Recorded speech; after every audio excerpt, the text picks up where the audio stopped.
Hello, and welcome to Augmented Teachings. This is a space where we talk about things that inspire us to think better, feel better, and in turn be better. Today's episode is about grief and mourning. Stay tuned, and thanks for joining us. Trust in the journey. Let your spirit soar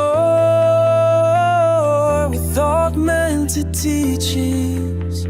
We'll open the door.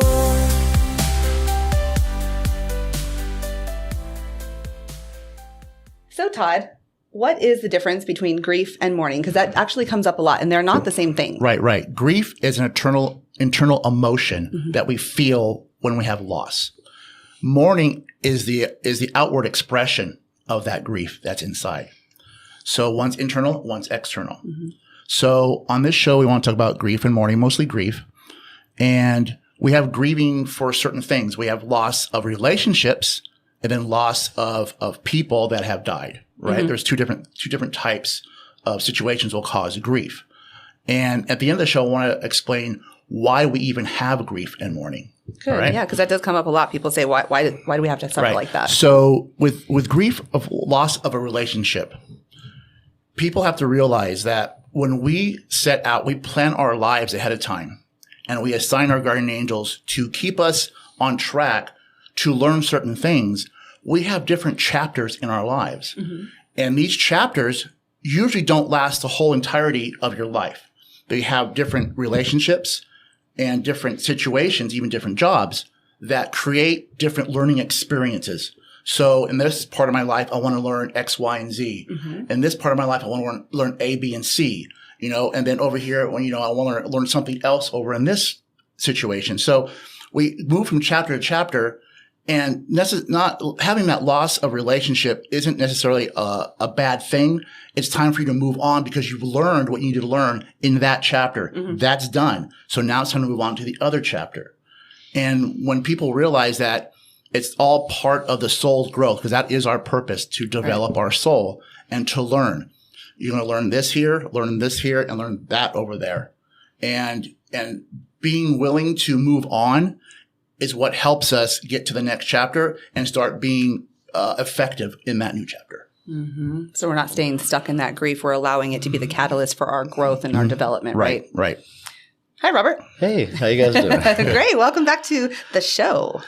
Well, one of the things I really like that we don't discuss our topics in advance, right? So I'm sitting here listening to Todd, and I got a lot of ideas and a lot of thoughts going, because certainly the understanding of what each of those are is very important, but also that because of our experiences in life and our own actions towards maybe that person that we lost, we're grieving or mourning, we have associations to guilt, right? Because and then that brings in the religious aspect as well, because of forgiveness. How do you get forgiven from someone that's gone because of your actions that you never got to talk about?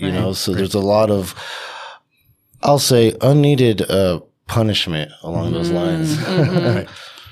I think acceptance is a huge key, accepting that we are here as an individual learning, growing, and developing, and so are the people that we interact with. And I think acceptance opens the door to that willingness, to accept that we may never receive that forgiveness. We may never get to that point. And sometimes, we may not be able to hear somebody else say, I'm sorry, or we may not be able to say that I'm sorry to them. But when we know that we're all one in spirit, we can meditate and pray on it, and we can use our intention and shift our focus and our frequency, in regards to that situation, I think, and that can help us in the grieving process. Right. And when people realize that we have soul groups that we travel with that are vibrationally kind of the same, we birds of a feather flock together, correct? So when you go back home, that person, you're like, man, I wasn't able to talk to that person because the situation went awry, and don't worry about it. When you go back home, you're like, you did your part, they did their part. It was supposed to end. It's okay. We think it's random, these people that we hang around. No, that's part of our soul group. And when you return back home, it's all good again. You're supposed to have a conflict at this moment so that you can create a new diverse situation for each other. So there's never any real problems that can't be fixed once you return back home. And that's what causes us to move forward and not get bogged down when you think about it that way with the situation and feeling guilt, right? Because when you feel guilt, it slows you down. Yeah. Just to realize everything's for a reason. Keep that, next to you. Everything's for a reason. And when we realize that and we accept it, we can get over the grief a lot faster in those situations. Mm-hmm. There's so many stages to grief. And sometimes people think that it's all about timing. X amount of time has gone by. You should be over the grieving process, or you shouldn't be mourning, Right. X, Y, Z that happened. But Right. it's all about how we move through those stages. And a lot of that is acceptance for the situation, whether the person passed, whether they're just no longer in our life. And those can be, there's all different types of grief in those relationships. Right. It could be romantic. It could be friendship. It can be a lot of different things. Right. Could be work-based, right? Yeah. Right. So then we have a different situation where we have a loss of a loved one, where they've passed on to the other side. This situation is, I understand people have grief and mourning over these situations. And I will tell you, we come here with a fixed set of things to learn. We have a checklist of things that we're supposed to learn through our incarnation in this lifetime, right? And once those things are done, we move on. We leave this incarnation and we go back home to start planning another list. So when people die, it's because their list is done and it's time for them to go. All the objectives were taken care of, and if there was something that wasn't taken care of on that list, it gets rolled over into the next incarnation so that they can learn. But when you go back home, everybody that you've lost is there. They're waiting. So there's never really any loss. And that's really the reason why we come here at all. On the other side of the veil, we can't lose anybody. There is no grief. There is no mourning because nobody dies. No relationship is lost and nobody passes away. We come here this 3D reality to create experiences that we cannot create on the other side of the veil. We come here to have that grief. And when you return back home and you go through your past life review, you will realize that time that you grieved was one of your most valuable experiences because that experience was created out of love. A guy 3 blocks away that you don't know dies, who cares? But when you feel grieving, it's because you had love and you lost that love. Yeah. So that was an experience that was earned and is unique to this 3D reality that we cannot have on the other side of the veil.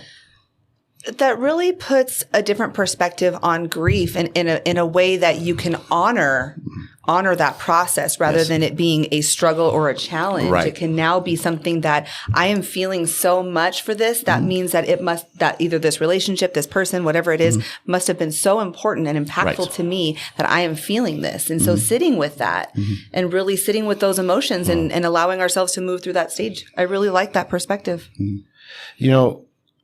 I appreciate all the perspectives, and I'm just off some of the things, we lost, the things we lose in that emotion, right? The loss of that love, going through the process of stopping to drink alcohol. There are things and bridges and situations, right? People didn't just, I have grief and mourning from people, losing people, dying and passing away, but also because of my actions, burning that bridge in such degree that they don't want me in their reality, right? And then also, I think that when those things happen, the program talks about amends, right? Yes. And I want to go back to that forgiveness a little bit. See, what's happened with me in my experience is that I didn't know how to be healthy, right? I wasn't healthy, and I've developed practices and things that continues to heal and sustain that healing and can sustain that mental wellness and well-being. Excuse me. And I practice those things as an amends because I had a recent conversation with a loved one where they said, "Hey, I saw this podcast about the things you went through and some of the stuff, but you didn't talk about some of the other things about like this and that happened." Mm-hmm. And I said, I didn't talk about it on that because it wasn't the case, but with you at those moments, I made my amends to you and I was specific in what I said. Mm-hmm. And because of the bridges I've burned, they couldn't trust me. So I had to say, make a living amends. And this is what I was telling her. Since that point, I have made every effort to show change in character. Mm-hmm. Even when I fail, courage to get up and continue because of what I said to you. Those words have to have a concrete action behind it. Mm-hmm. And the forgiveness I found, especially from my dad who passed and we were on good terms, was not from him. When you work on yourself internally, you understand that it's not failures, it is lessons. Right. And there's no forgiveness necessary because we do the best we can in every moment with what's in our toolbox. Mm-hmm. And that toolbox just continues to grow. And that is the acceptance that Brandy was talking about. Yeah. So, something like that. Accept that it happened for a reason. It was for that growth. It was for that lesson like you guys talk about. Mm-hmm. Then really, how is there anything to forgive? Because there wasn't anything wrong, But that forgiveness helps us to feel good because it feels like we're making those amends, right? And you forgive yourself, you live healthier. Mm-hmm. And you have less amends to make later down the road. I think because we're no longer holding that energy and vibration of whatever the lack of forgiveness would be, guilt, shame, fear, any of that stuff. So, and that's helping to shift within because as we talk about, it all starts within. Right. So, and a lot of times the grieving comes from the guilt that we have for, lost relationships and not being able to say, I loved you at the end because there was a separation of that relationship before they passed. Right. And the one thing is you can say it now. You can literally say it right now. Mm-hmm. Call that person. If they're dead, call them because our souls can move at the speed of thought. So once you call on a person, they can be within your presence and you can say it out loud to them and they will hear it. All right. Because God is an energy force. And if you're part of God, you're everywhere also. So they can be right here with you. You can say your apologies and move on from there and then forgive yourself and use that as a learning experience and not a grieving experience. Mm-hmm. And isn't that also too part of like the Ho'oponopono? Yes, absolutely. Practice, because that is a Hawaiian forgiveness practice that there's a couple of different ways that you can do it. You can do it for yourself, making amends to all of those things. And then you can also, envision another person or situation. And that's basically making amends to your own mind, your own consciousness, the things that you thought and your perspective on all of that. Because we can't change the action. But we can change how we feel about it. Right. And that changes that energetic imprint. Right. Now, say that person hasn't passed away, right? And they're still living and you have that separation. You have the grieving for that separation. You can still apologize out loud, right? Apologize and explain why you're sorry. And in that situation, on your past life review, it'll show that you came to a point in your life to where you realized the errors you'd made and you've learned from them and you're moving on. Mm-hmm. So, because realistically, we're not here to develop anybody else's souls, just our own. So when you apologize out loud, then that goes towards, okay, this person has learned and you're not making the mistakes anymore. And it goes to that intention, right? When we have that intention to clear that up. Right. Because that's also clearing those samskaras within our own, karmic field, our Akashic record, which will then in turn, alter or augment the karma that we experience either in this lifetime or the next or the next dimension or whatever that is. Right. So that's when we make those amends. We're literally augmenting our soul development so that way we can live better, whether it's here or there, right? So that we are no longer attracting that because as you say, like attracts like. So if we are still holding that vibration and that energy of whatever it is from the past, then some way, shape or form, our soul is going to attract that again because it's imprinted into our Akashic field. Right, right. When we learn to rise above the vibration that we created before, then we create new vibrations and create new experiences, usually less dysfunctional. And sometimes that's the hardest part of the ego is that acceptance, because whether we had a part, well, we always have a part. We have a part in everything we say, think, and do. Whether it's conscious or unconscious, that's the thing. And so sometimes we have to maybe go at war with ourselves on some of the unconscious things that we didn't realize that we were doing, whether we were under the influence of something, or that was severe stress or trauma or PTSD or any of those things, it causes us to act differently. Right. Even if we're severely hungry, we may have a little hangry attitude. Right. But accepting that that's who we were in that moment and that we are always doing our best because we are growing and developing. Right. Exactly. And talking about that, I get hangry, right? And if I don't get something in my belly, I'll get like road rage a little bit. And I try to set myself in a situation to where I don't create that, so I don't have to apologize later for it. And it was just because I was out of balance because my sugar was too low. Yeah, right. So we can do that on bigger scale things too, like with relationships and death. You don't have to grieve if you feel guilty about anything because you can fix it now, right now. And when you go back home, you realize it was all part of the plan for relationships, and it was all part of the plan for that soul to come back at a certain time. And some people are like, well, my child died, at 6 years old with cancer, right? I'm like, I understand that. That soul came here not necessarily to teach itself, but to teach you. The things on your checklist were now getting filled, and now they've passed on. Right. So they were there to fulfill that purpose. Still part of your soul group, but came here to help you more than they came to help themselves. Yeah. Because of the time that they had here to develop their soul. Yes. It was more of an offering for that soul group around them. Right. Those things that you learned by taking care of that child, you wouldn't have learned without that situation being the way it was. Right. That probably goes back to the fear of what was lost, right? That you were talking about earlier, the fear of losing that love or that relationship or that person. Really, for me, through meditation and stuff and other practices, just taking that deep breath and being quiet. I've developed a relationship with Source, right? And I feel in that energy, in that vibration throughout the day, even when I'm sleeping, right? And the more that understanding grows of what Source is, just an endless amount of energy that is love, right? The vibration is so high, it's just a loving frequency, right? And understanding that, and understanding when Todd talks about being on the other side of the veil in the lessons in the classrooms, right?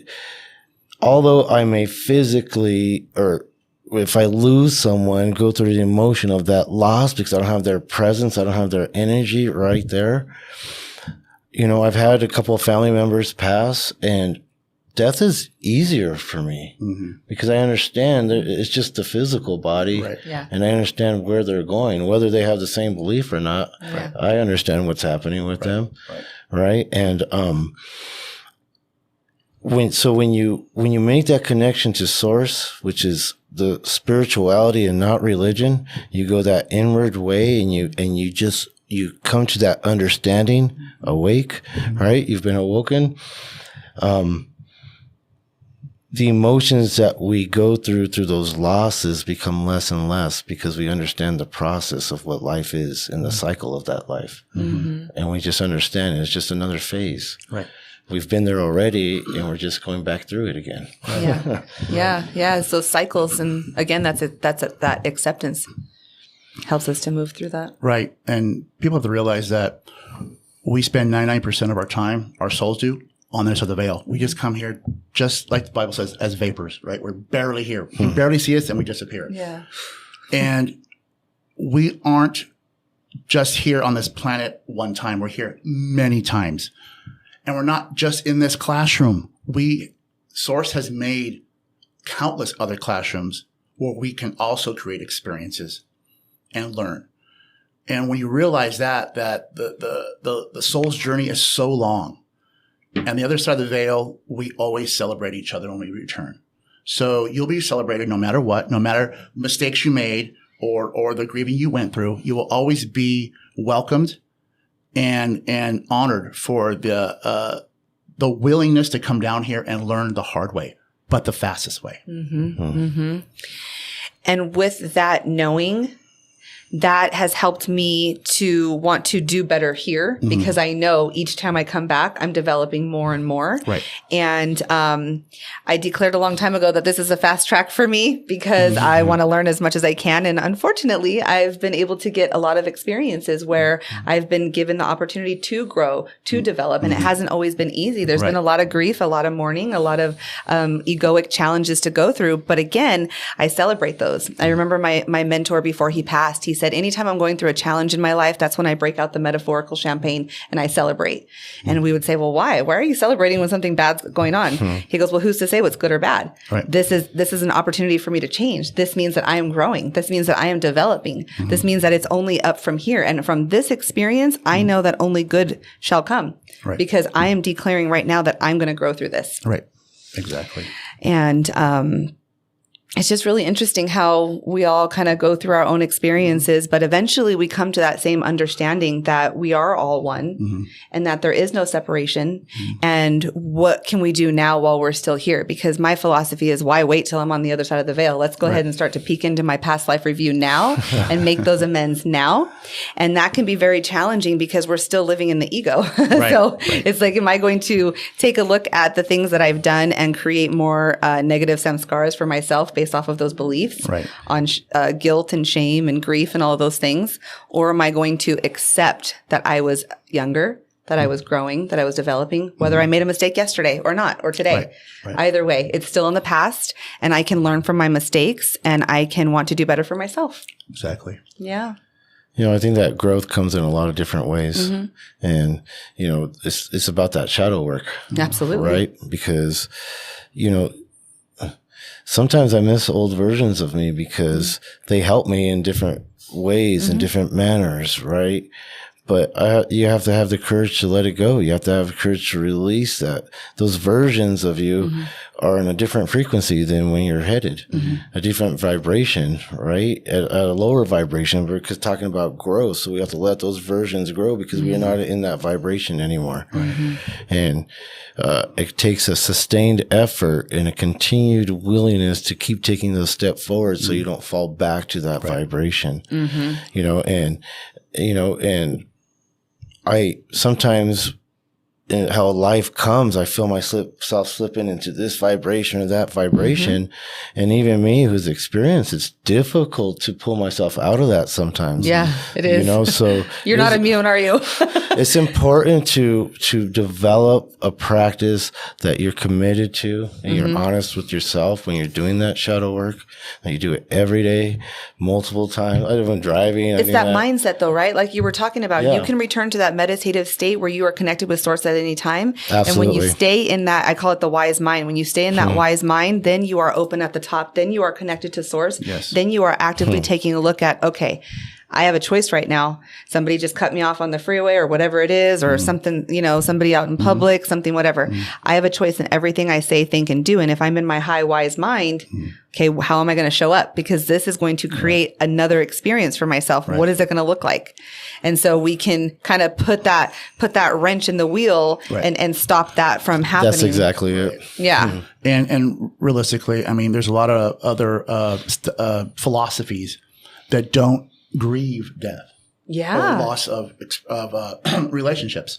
They see it as a learning experience and they move on. As people move away from religion, as souls develop and they start moving away from religion, stop trying to find God in a book, and they start moving towards spirituality and the new understandings that are being brought forth, then grieving and mourning kind of take a sidestep. You know what I'm saying? It's not so life ending, you know, for mentally for people, because when you have an understanding that every misstep you had with a relationship is fine. It's fixed. It's on the other side of the veil. That person is fine. The person that died is on the other side of the veil waiting for you. You're just here to navigate through that grief and find ways past it so that you can learn in your next chapter. That's it. Well, I know the topic of grief and mourning sometimes can be very heavy, but hopefully today we discuss some things that can help us to move through that, because again, grief and mourning comes in a variety of different ways, just like healing comes in so many different ways. And, you know, you being the author of God is Greater Than Religion and all of your NDE research, people ask you, you know, how can I move through the grieving process? You know, people that have lost a loved one and they can't accept that because it was their spouse that they've been with for so long, or somebody that they cared for or that cared for them. Right. And I get that a lot. And it's through understanding. It's really just through understanding that chapters come to end, new chapters start, and everybody's friends on the other side of the veil. Even the person that you're not getting along with now, you're all friends on the other side of the veil. I had my mom and her sister were arch rivals, but on the other side of the veil, they were the ones that learned the most from each other. So they have to realize that. That's probably why they triggered each other so much here. Yeah, exactly. So they were probably celebrating on that side because then it's like their souls got to develop so much because they were triggering each other and they were the catalyst for that growth. Right. Yeah. But one tip I guess I could say though is for people in those moments currently, right, that do not have a perspective on spirituality or any practices. Let it out. Go scream, cry. Don't hold the energy in of that loss and that grief, because it will affect your stress, anxiety. It will affect every part of your life. So sometimes you won't even understand what you're feeling, but don't keep the lid on that pot. Allow yourself to express it in whatever way is safe for you and others. And I'm so glad that you said that, because that is exactly one of the main reasons why I come to House of Frog with you and Cinnamon, because I may not even know what I'm processing, but I know that I am processing something, and I'm sitting there doing the work for my body, for my mind, for my soul. And it's very important that we do something to process. There's a lot of different practices that you can do. And like you said, even if you don't have an understanding of spirituality, go exercise, go run, go do something that's healthy for yourself and not going to damage yourself or damage others. And then actively seek out other ways to process that in a healthy way. Anything that exerts energy is exerting that stress, is exerting that loss, is exerting that grief, and you feel better afterwards. Yeah. Because you're shifting the energy and you are transmuting that emotion. So, yeah. Is there anything else you'd like to share before we wrap it up today? That was a great show. And thank you guys for being here. I know. And being part of this. I always love our conversation. Thanks for the topic. I love it. I know. We start with nothing. We start with just a topic, and then we just go. Right. We literally could do this for like 5 hours straight, but we know that your time is valuable. So thank you so much for watching, and we will see you next time here on Augmented Teachings. Bye-bye. Bye, guys. Have a great day. Bye-bye.